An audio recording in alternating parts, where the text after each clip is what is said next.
అక్క ఇప్పుడు high neck front part సరే ఇంతకుముందు నేను చెస్ట్ అన్నా కదా చెస్ట్ లూజ్ అది నాకు కొంచెం క్లారిటీ ఫ్రంట్ది కావాలా ఇగో ఒకసారి మామూలుగా చుట్టూరా హై నెక్ అంటే మనకి క్రాస్ వేసుకుంటే కొంచెము షేప్ అనేది పర్ఫెక్ట్గా రాదు కాబట్టి స్ట్రేట్గా వేసుకుంటేనే బెటర్ నా ఆప్షన్కి అయితే. క్రాస్ కంటే స్ట్రేట్గా వెళ్ళాలి. కొందరు అయితే ఖచ్చితంగా నాకు క్రాసే కావాలన్న వాళ్ళు క్రాస్ వేసుకున్న క్రాస్ అంతే, మెజర్మెంట్ సేమ్. అర్థమవుతుందా? ఇట్లా సేమ్ యాస్టీస్గా ఫ్రంట్ బ్యాక్ ఫ్రంట్ మనం స్ట్రేట్ వేసుకున్న క్రాస్ వేసుకున్న మెజర్మెంట్ అయితే తేడా ఉండదు. కొంచెం క్రాస్ అది ఇది అనేది చూసుకోవాలి అంతే. వాళ్ళు క్రాస్ అన్న వాళ్ళు క్రాస్ వేసుకోవాలి, స్ట్రేట్ అన్న వాళ్ళకి స్ట్రేట్ వేసుకోవాలి. సేమ్ యాస్టీస్గా ఇవన్నీ చుట్టూరా ఒక మార్కింగ్ అయితే వేసుకుంటున్నా. నేను ఎట్లా వేస్తున్నానో చూడు క్లియర్గా.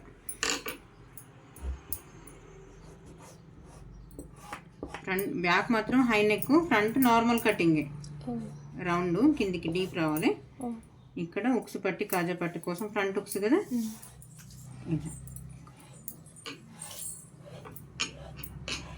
ఉక్స్ పట్టి కాజా పట్టి కోసం ఇదే బ్యాక్. బ్యాక్ అయితే బ్యాక్ తీసుకోవాలి ఇట్లా హాఫ్ ఇంచ్, ఫ్రంట్ అవసరం లేదు అంతే. బ్యాక్ ఓపెన్ అయితే బ్యాక్ సైడ్ మనం ఖచ్చితంగా ఉక్స్ పట్టి కాజా పట్టి కట్ చేతిలో ఎంత వరకు పడతామో అంతవరకు. మీరు కొంచెమే పట్టినాం అనుకో కొంచెమే తీసుకోవాలి, కొంచెం ఎక్కువ పడతాం అనుకుంటే ఎక్కువ పట్టుకోవాలి. అదిగా మన ఇష్టం. నెక్ ఒకసారి మార్కింగ్ చేసేసి తీసేద్దాం. అది ఇక్కడ నెక్ ఆమెకి 5 ఇంచెస్ 5.5 పెట్టుకుంటున్నా. 5.5 దగ్గర ఒక మార్కింగ్, 5.5. దీన్ని ఒక వీల్ మార్క్తో ఒకసారి గీరి పక్కకు పెట్టేస్తే మార్కింగ్ చేసుకోవచ్చు. నెక్ పక్కకు పెట్టచ్చు.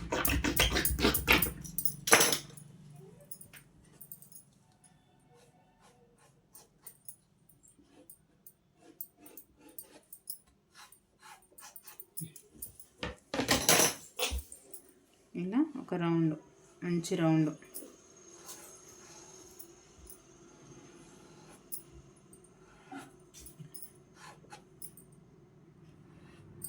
షోల్డర్ దగ్గర ఇక్కడ ఈ రౌండ్ దగ్గర అనేది మార్కింగ్, ఎందుకంటే క్లియర్గా అయిపోయిన తర్వాత చెప్తుంది.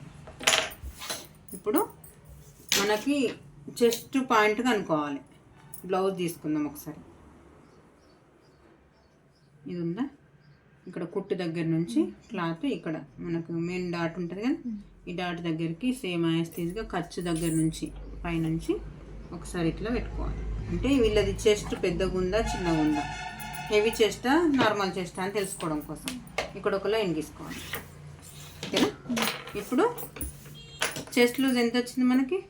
8.5 అంటే దాన్ని 4 భాగాలుగా 4 సార్లు ప్లేట్ చేయి. 8.5 అంటే 17 34 ఇంచులు వస్తుంది. 34 ఇంచులు ఇది చెస్ట్ లూజు. యాస్టీస్గా మనకి ఇప్పుడు 34 ఇంచుల చెస్ట్ లూజ్తో మనం బ్లౌజ్ కట్ చేస్తున్నాం. ఏంటిది చెస్ట్ లూజు, నడుము లూజ్ కాదు నేను చెప్పేది. చెస్ట్ లూజ్ అంటే దీంట్లో ఇప్పుడు మనం ఇక్కడ నుంచి ఇక్కడికి డాట్ ఎక్కడి నుంచి ఏడు వరకు పట్టుకోవాలనేది క్లియర్గా అర్థం కాదు. నార్మల్ బ్లౌజ్లో అయితే కొంతమంది ఎట్లా చెప్తారంటే షోల్డర్కి ఈక్వల్గా షోల్డర్ సెంటర్ పాయింట్ దగ్గరికి ఈ డాట్ అనేది పట్టుకోవాలని చెప్తారు. ఇప్పుడు ఇది హై నెక్ బ్లౌజు, మరి షోల్డర్కి ఈక్వల్గా అంటే ఇక్కడ వస్తుంది డాట్. అది రాంగ్ కదా, అది కరెక్ట్ కాదు కదా. అటువంటిప్పుడు ఏం చేయాలంటే ఇప్పుడు షోల్డర్కి ఈక్వల్గా అనేది పాయింట్ పక్కకి ఇడిచి పెడితే చెస్ట్ లూజ్ని బట్టి మనం ఇక్కడ డాట్ అనేది ఎంత విడ్త్లో పెట్టుకోవాలనేది చూసుకోవాలి.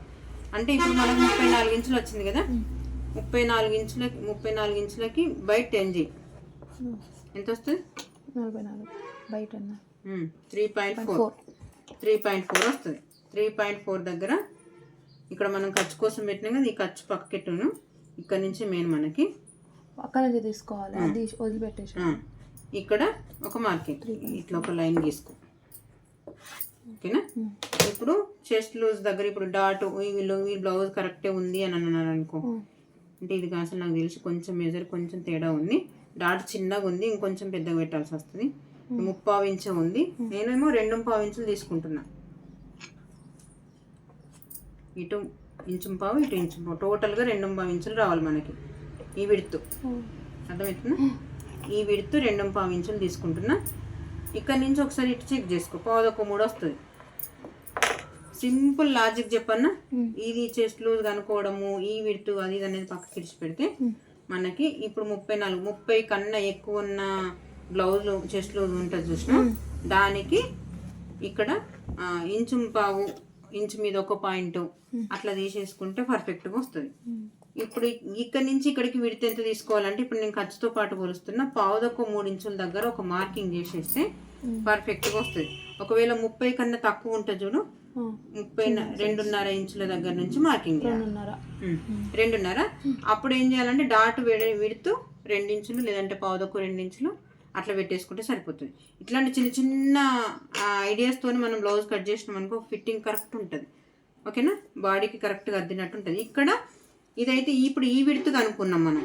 మళ్ళీ చెస్ట్ ఇక్కడ కర్వ్ అనేది ఎంత వరకు నుంచి తీసుకోవాలి. ఇప్పుడు ఈమె నెక్ ఏమో చిన్నగా ఉంది, ఈ విడత ఎక్కువ వస్తుంది కదా, ఈ విడత ఎక్కువ వచ్చుడు రాకపోవడం పక్కకి ఇచ్చిపెడితే ఇప్పుడు మనం కర్వ్ అనేది షేప్ బెల్ట్ ఎక్కడి నుంచి ఇట్లా ఇక్కడి నుంచి తీసుకోనా ఇక్కడి నుంచి తీసుకోనా ఇక్కడి నుంచి అర్థం కాదు అంటే ఇప్పుడు 3.4 ఏమో బై 10 చేస్తే వచ్చింది కదా 10వ భాగము.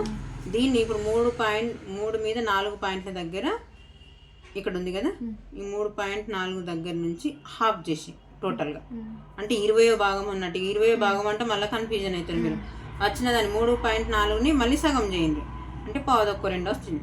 వచ్చిందా, సేమ్ యాస్టీజ్గా పావుదొక్క 2 దగ్గర మార్కింగ్ చేయాలి. ఇది 30 పైన ఉన్న వాళ్ళకి 30 పైన ఉన్న వాళ్ళకి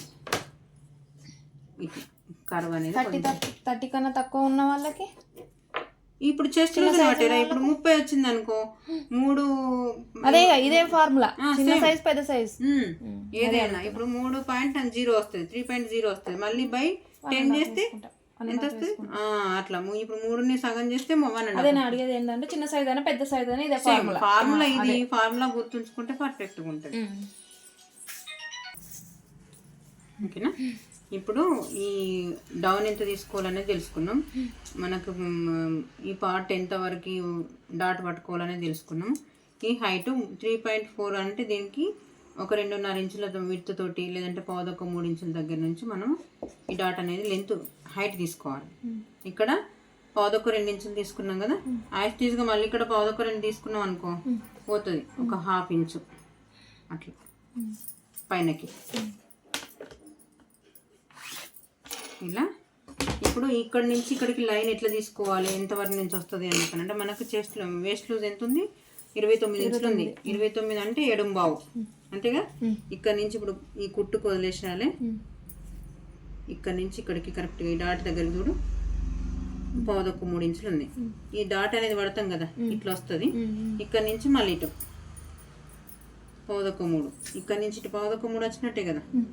ఈ డాట్ కరెక్ట్గా ఇట్లా పట్టుకుంటే ఇక్కడ నుంచి ఇటు పావుదొక్క 3 మళ్ళీ ఇటు మనకి 7.5 ఇంచులు రావాలి. ఇక్కడ చిన్న ఇక్కడ నుంచి 2 ఇంచులు ఖర్చు కోసం, అర్థమైందా ఖర్చు. ఇప్పుడేమో ఇక్కడ ఇది మనం ఎట్లా అనేది చూసుకోవాలి, ఒకసారి చెక్ చేసుకోవాలి. ఇప్పుడు ఇందాక చెస్ట్ లూజ్ కూడా కనుక్కోవాలని చెప్పినా కదా, ఒకసారి చెక్ చేసుకోవాలన్నా కదా. ఇప్పుడు నేనేమో ఒక షోల్డర్లో అనేది పడిపోకుండా ఒక 1/4 ఇంచ్ అయితే తీసేసిన.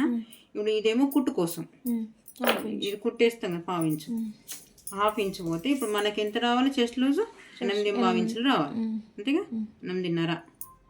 8.5 కదా. ఇక్కడ నుంచి 8.5 ఇంచులు ఇక్కడికి ఇటు డాట్ 2 ఇంచులు ఉందా లేదా చూసుకోవాలి. ఉందా అంటే నేను ఒక 1/4 ఇంచు బయటకు తీసేసిన, ఇక్కడ బయట కట్ చేసినాం కాబట్టి ఇటు ఎక్స్ట్రా యాడ్ చేసిన. మళ్ళీ ఒక్కసారి ఇప్పుడు మనం కొలుసుకున్నది కరెక్ట్గా వచ్చిందా లేదా ఒక్కసారి చెక్ చేసుకుంటే అయిపోయి. ఇట్లా ఇక్కడ చెస్ట్ దగ్గర నుంచి ఉక్సు పట్టి దగ్గర నుంచి ఎగ్జాక్ట్గా ఇటు చూపిస్తా. ఇక్కడ ఉక్సు పట్టి దగ్గర నుంచి కరెక్ట్గా ఎగ్జాక్ట్గా ఇక్కడ కుట్టు దగ్గర సాగుంజద్దు ఇట్లా పోతూనే ఉంటుంది. నిమాలుగా ఇట్లా పట్టుకొని కరెక్ట్గా వచ్చిందో లేదో చూసుకోవాలి.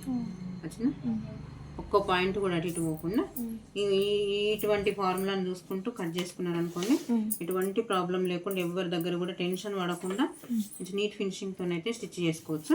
ఇప్పుడు కర్వ్ అనేది తీసుకున్నాము, చెస్ట్ మనము డాట్ ఎంత వరకు పట్టుకోవాలనేది తెలుసుకున్నాము. ఇక్కడ డౌన్, ఈ డౌన్ వచ్చేసరికి చాలా సార్లు అయితే మనం నార్మల్ బ్లౌజ్కి అయితే ఇక్కడ తీస్తాం కదా, ఇట్లా ఈ కుట్టు కాడ నుంచి ఇలా కలిపేస్తాం. ఇక్కడ ఇదిగా ఇట్లా కాదు, ఇక్కడ నుంచి స్టార్ట్ చేయాలి. ఇలా ఈ కర్వ్ అనేది ఇక్కడ నుంచి అయ్యి ఇక్కడ ఎండ్ అయిపోవాలి. ఇలా కలవద్దు, ఇలా కలిపేసేయాలి. అర్థమైందా? అది బోట్ నెక్ కానీ హై నెక్ కానీ అట్లా ఓన్లీ నార్మల్ బ్లౌజులు అయితే మనం ఇక్కడ తీస్తాం కదా, అవును. దీనికి హై నెక్ మాత్రము ఇక్కడ తీసుకోవాలి. ఓకేనా, అదేనా? అట్లే ఇప్పుడు మనం ఇక్కడ డాట్ పడతాం కదా, దానికి కూడా ఏమన్నా ట్రిక్ ఉందా? డాట్ గిట్లా ఇప్పుడు నేను కట్ చేసిన తర్వాత ఇట్లా పెట్టుకోవాలని చూపిస్తాను. ఓకే. ఇందాక మార్కింగ్ చేసింది మాత్రం డాట్స్ కూడా కచ్చకలు పెట్టిన. ఇప్పుడు ఇది ఇక్కడ డాట్ ఎక్కడ పట్టుకోవాలనేది అర్థం కాదు కదా. ఇప్పుడు ఇందులో ఒక పార్ట్ ఫోల్డ్ చేసేయాలి. ఇట్లా 3 భాగాలు చేసుకో. ఫస్ట్ క్లాత్ని టేప్తో చూపిస్తాను. ఇందులో 3 భాగాలు చేస్తే వచ్చిన ఈ 2 భాగాలు తీసేస్తే వచ్చిన దానిలో ఇంకొక భాగం దగ్గర డాట్. ఏ బ్లౌజ్కైనా నార్మల్ది కానివ్వండి, హై నెక్ బ్లౌజ్ అయినా ఏదైనా. మళ్ళీ దీంట్లో ఇప్పుడు మనం డాట్ ఇక్కడ ఉంది కదా, ఈ డాట్ సెంటర్ పాయింట్ దగ్గర నుంచి ఇలా పచ్చుకో. అర్థమైనా? సేమ్ మళ్ళీ నేనైతే ప్రతిసారి అంటే నా కటింగ్ మట్టుకి 4 డాట్స్ కంపల్సరీ. నేను ఇక్కడ మాత్రం డాట్ అనేది ఇక్కడ దీనికి చూసుకొని ఇక్కడ డాట్ అనేది కంపల్సరీ ఇట్లా చూసుకుంటా నార్మల్గా. అర్థమైనా? ఇది నేను కట్ చేసే బ్లౌజ్ కటింగ్ ఫ్రంట్ పార్ట్. అలాగలాగా మన వ్యూవర్స్కి అయితే అందరికి చెప్తున్నానండి. High neck blouse back length ఎంత తీసుకోవాలి, ఆమ్ రౌండ్ని బట్టి అయితే తీసుకోవాలన్నా, చెస్ట్ లూజ్ని కాబట్టి కనుక్కోవాలన్నా అనేది బ్యాక్ పార్ట్ అలాగా వీడియో పంపిస్తున్నానండి, ఫ్రంట్ పార్ట్ అలాగా పంపిస్తున్నానండి. ఎందుకంటే లెంత్ ఎక్కువై కూడా ఎవరికి అందరికీ క్లియర్గా ఉండదని చెప్పేసి బ్యాక్ పార్ట్ చూసి వచ్చి తర్వాత ఫ్రంట్కి వచ్చి చూడండి. ఓకేనా? వీడియో నచ్చితే చిన్న లైక్, షేర్ అండి. మరిన్ని వీడియోస్ కోసం మన ఛానల్ని సబ్స్క్రైబ్ చేసుకోండి ఫ్రెండ్స్. ఓకే అండి, థ్యాంక్ యూ.